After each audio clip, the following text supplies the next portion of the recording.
Welcome to today's gripping hearing where addiction, honesty, and tough decisions collide.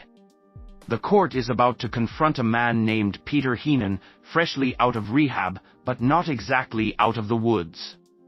Get ready, because this one is messy, human, and incredibly real. Court does call the case of University of Michigan versus Peter Henan. No, you somebody have people. Right here. So, other side. There you go. Short counsel. Good afternoon, Judge. Jackie Mospor, and on behalf of Mr. Henan, who is present to my right. And Judge. All right.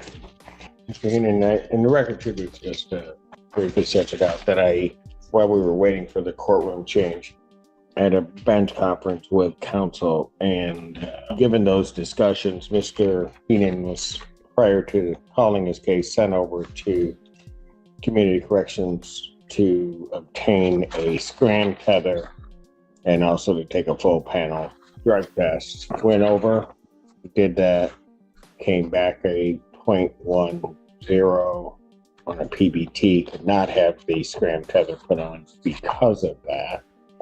And also came back in terms of his drug testing with a possible dilution in terms of the creatinine level, came back positive for. So let's unpack this. Peter returns from community corrections with a failed alcohol screening, a 0.1 blood alcohol level.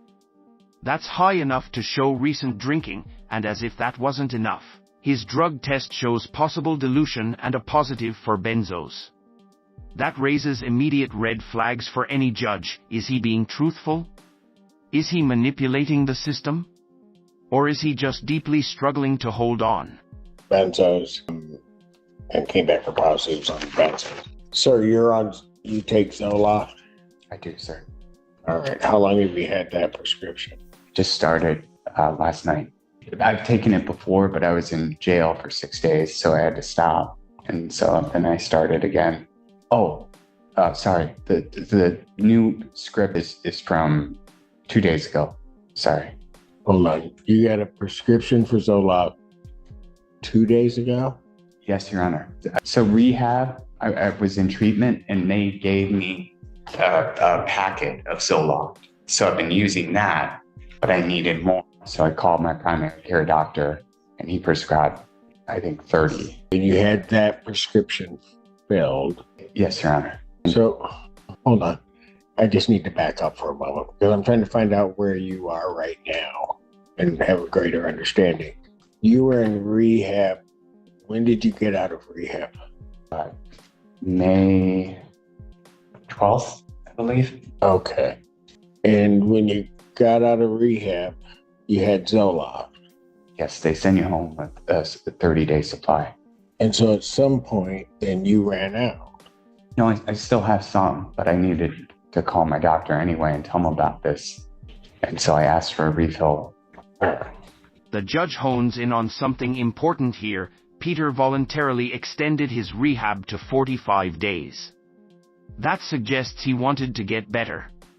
But now we learn he missed his follow-up intensive outpatient treatment due to a missed appointment, and that decision derailed the whole plan. This moment reveals a common challenge in recovery. One mistake can spiral into total isolation. Where were you in treatment?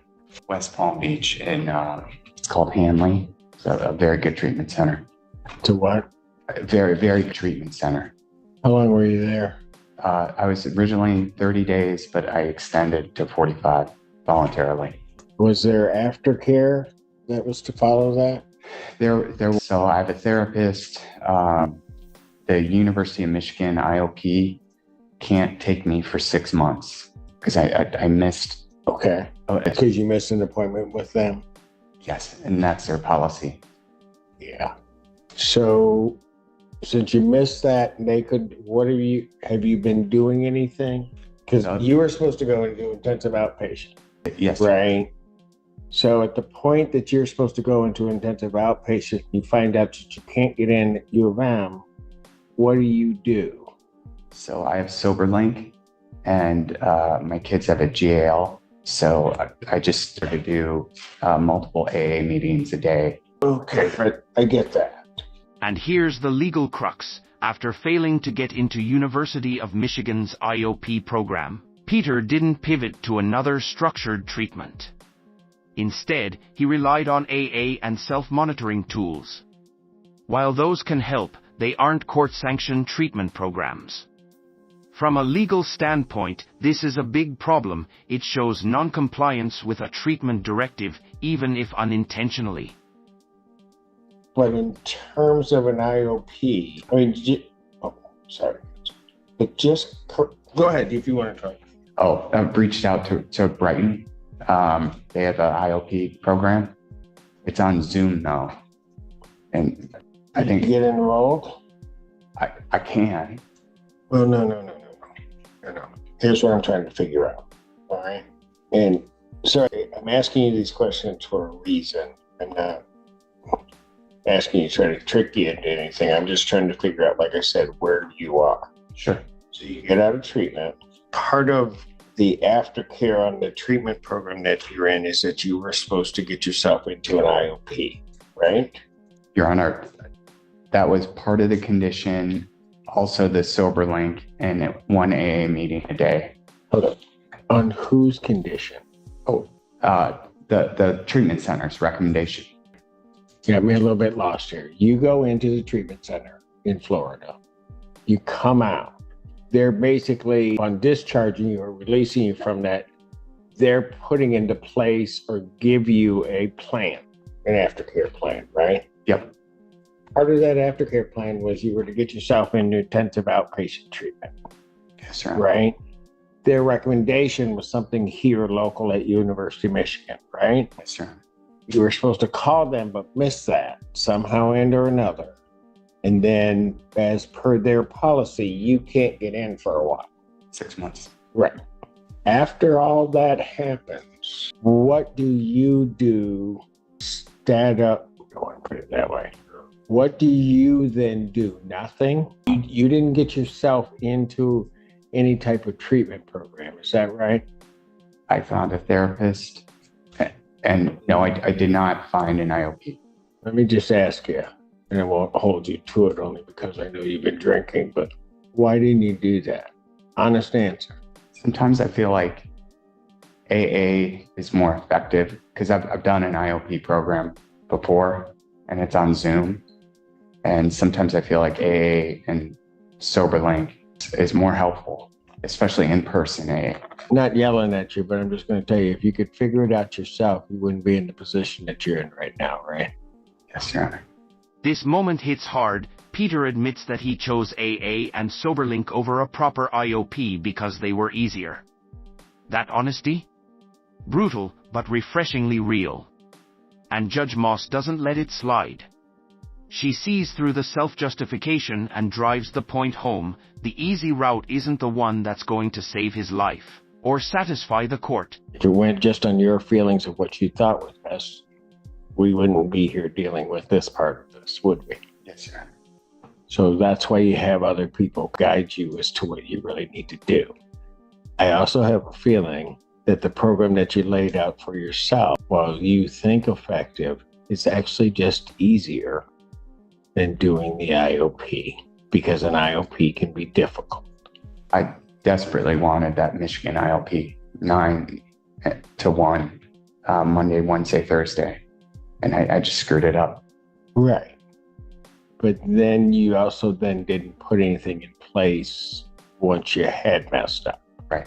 And in fact, if you're going to be honest about it, the stuff that you put in place was just easier stuff so that you could say you're doing something. Now we cross a terrifying line. Peter describes shaking hands in the morning, classic withdrawal, and how he drank just enough alcohol to calm them. That's no longer casual use. That's physical dependency. And he confesses to ordering more via DoorDash before heading to court. This scene paints the picture of a man clinging to control by the thinnest thread. That's fair, Your Honor. Yeah, I know. I've seen it for a while. And that's why you weren't going to go into the IOP. It was the easier path. Yeah. All right. Mr. Henan, let me ask you this. You blew a 1-0. When did you stop drinking? When's the last time you had a drink? So about 4, I woke up and my hands were shaking. So I drank some high noon, and then at How much high noon did you have? just enough till my hand stopped shaking. Okay, what's that? Tell me what that means. For me, it's 4 to 6. And then at 7 this morning, when the liquor stores open, I had a DoorDash delivery of more high noon. And I drank again until my hand stopped shaking. And how much did you have that time? Your Honor, honestly, I just kept drinking until my hand stopped shaking. It was a 4-pack. It was a 4-pack? High noon comes in 4-pack. Right. And so did you drink them all? Oh, yeah. Okay. And how long did that take you? I chugged. That DoorDash delivery at 7, that was the last you had?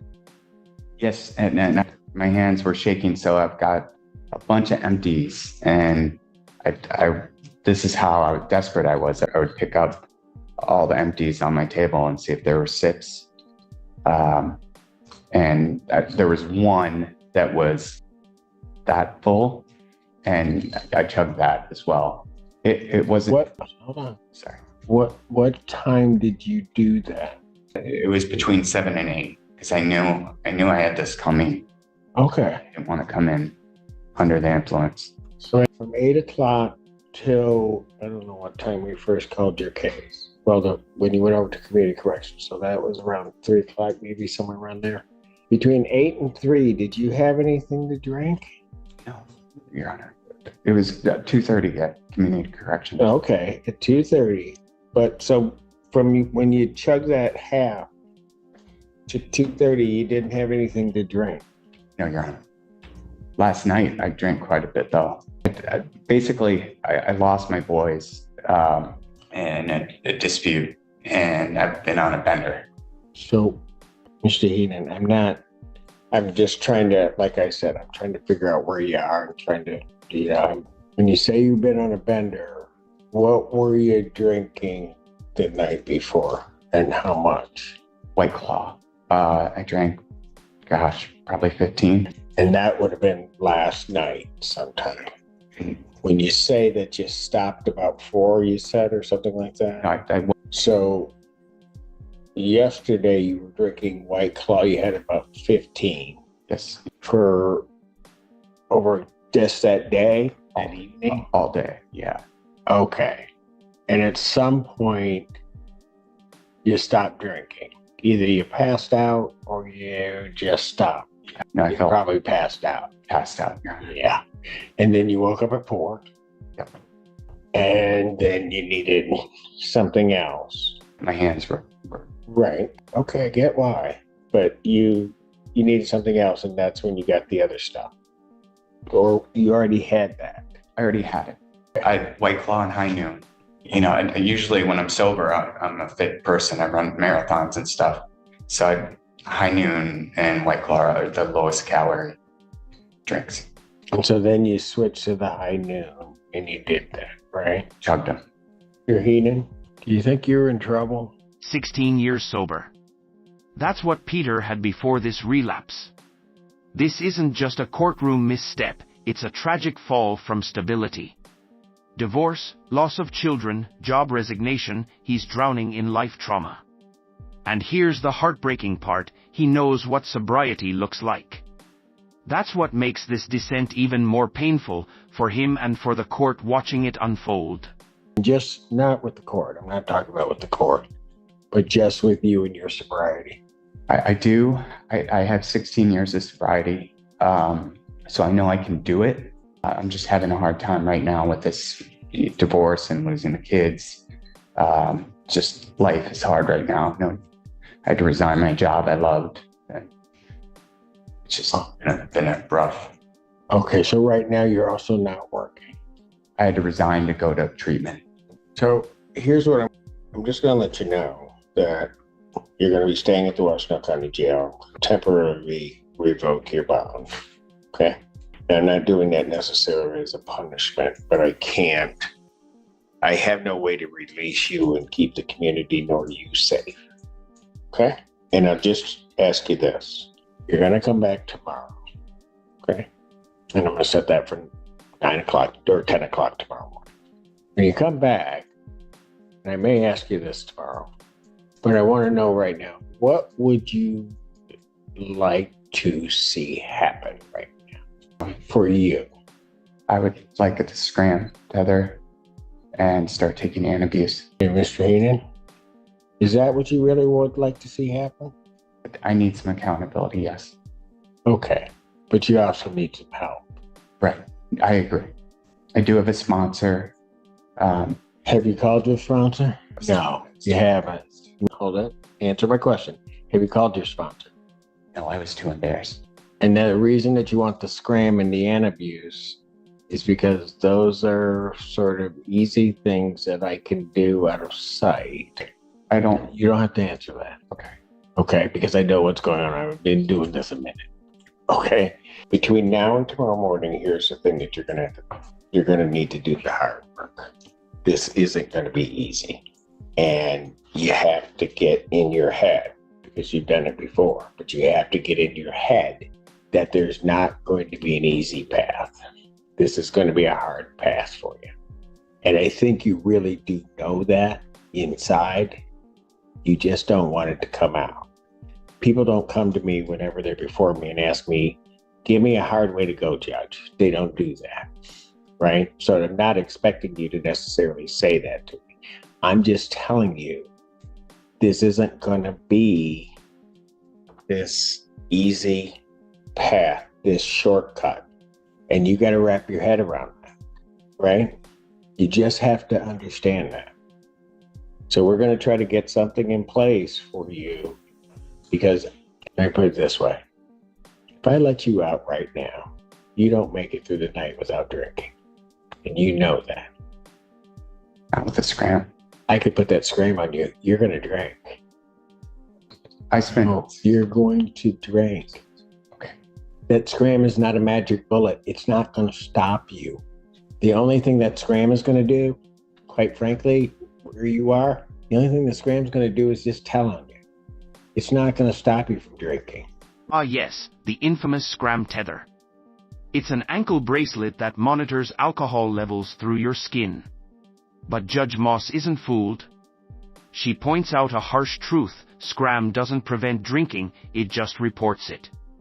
And for someone who drank after 15 White Claws, a 4-pack of High Noon, and then went hunting for leftover cans, that tether isn't enough.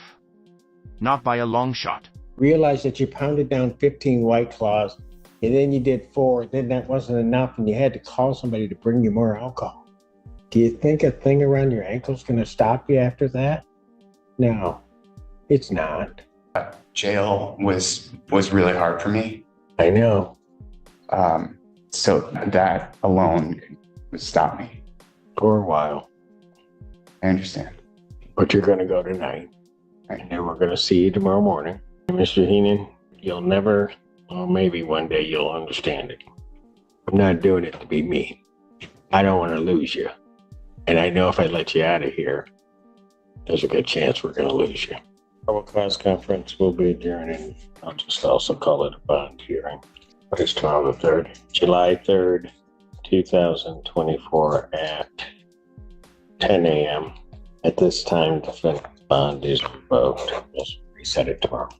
Thank you. Court calls the case, People versus Peter Henan. Good morning, Your Honor. Jackie Moss on behalf of Mr. Henan, who is approaching. All right. How are you doing, Mr. Henan? Doing okay, Your Honor. Where are we on this?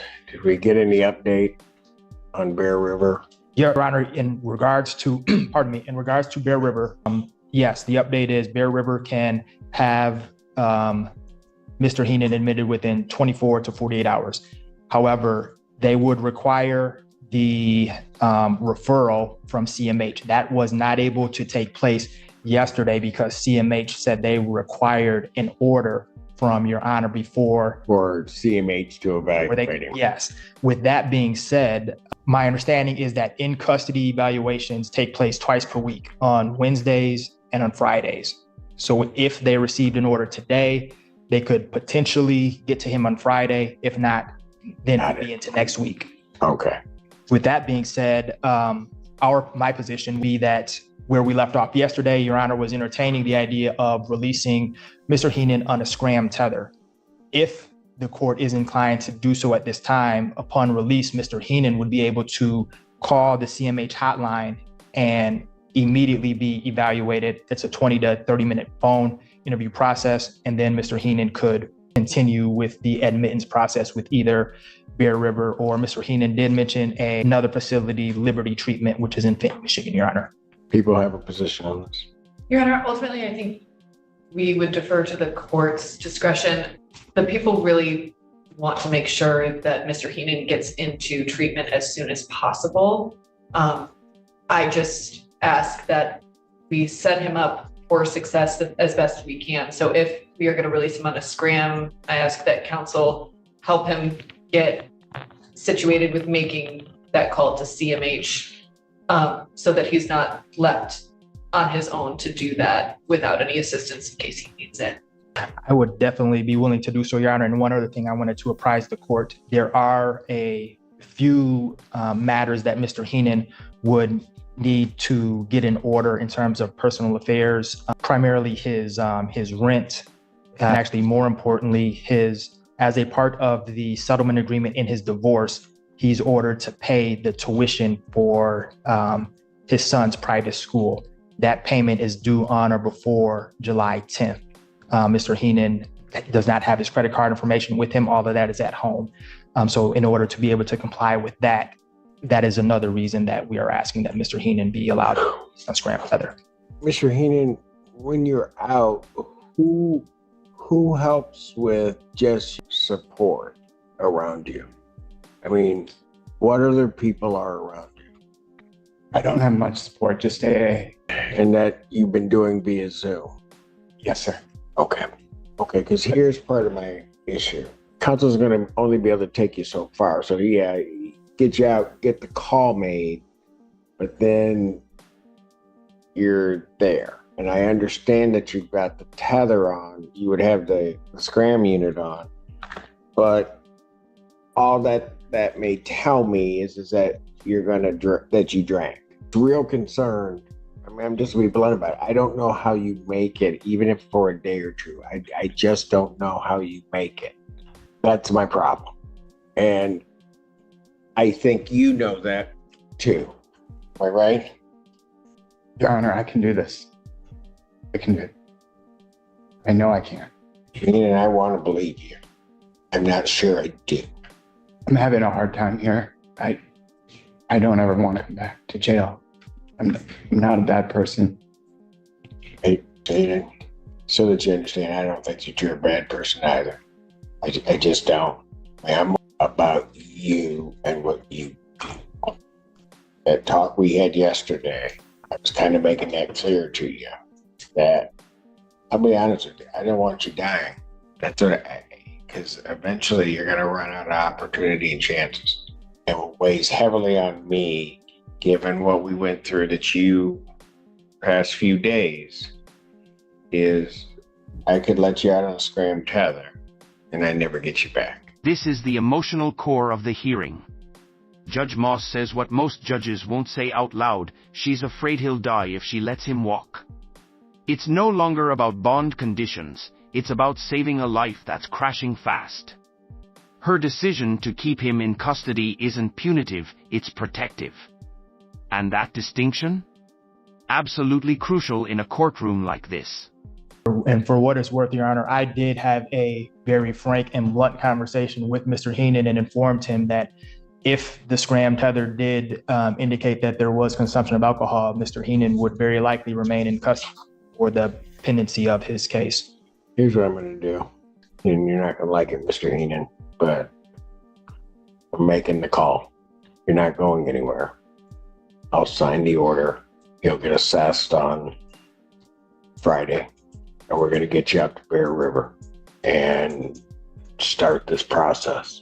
We'll have to somehow or another figure out a way you'll be able to have your credit card at some point and get some information so that you can get that tuition paid and find a way to get your rent paid. But all of that, it's important. Those are important issues, but all of that pales in comparison where this could be. Mr. Henan, how'd you get here yesterday?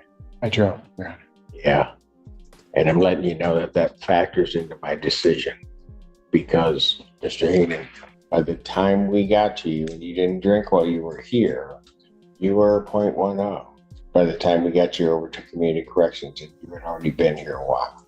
It's that behavior that, and again, I'm not saying that you're a bad person, but your inability to make a proper judgment on that, that leads me to the conclusion that I have to keep you right where you are, get an order, get CMH to talk to you, and get you into treatment.